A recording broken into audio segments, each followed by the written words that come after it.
I never wanted to do it, but I had no choice.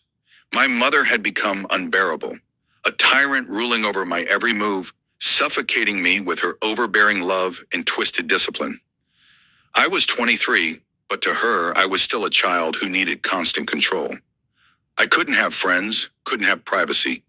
If she even suspected I was keeping something from her, the punishments would be relentless.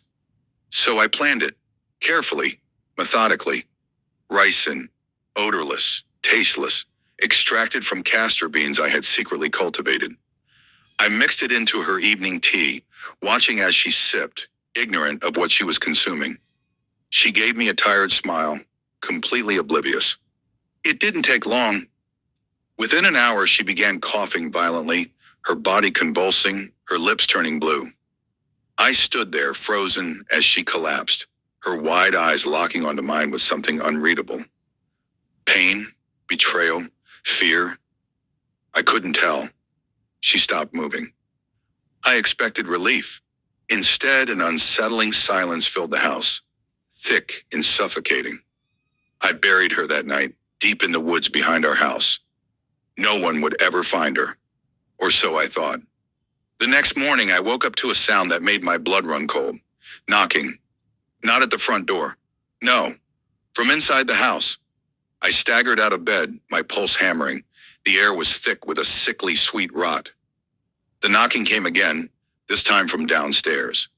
From the kitchen. I crept down the hallway, my bare feet silent against the wooden floor. The house was dark, the only light coming from the faint glow of the stove clock. And then I saw it. The teacup. The same one she had used last night, but it was back on the table. Full.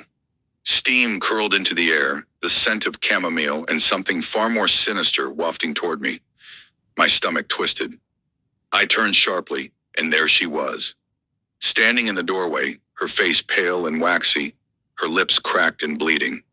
Her eyes were wrong. Black veins twisted under her skin like a grotesque spiderweb. Her jaw unhinged slightly as she grinned at me, revealing teeth that were no longer human. They had elongated, sharpened into points, glistening with saliva.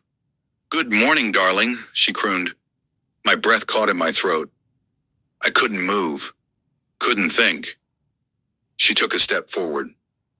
"You look surprised. Didn't you want me gone?"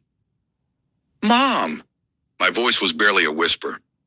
She tilted her head, her neck cracking loudly. "Oh, sweetheart, I'm never really gone." And then she lunged.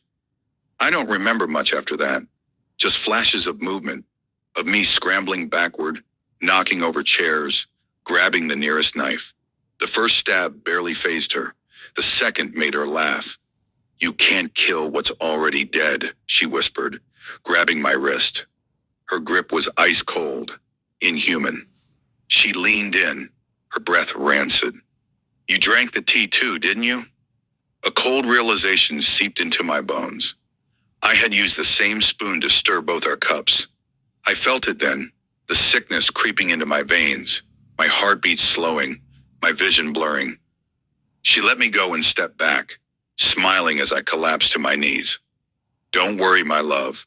We'll be together forever now."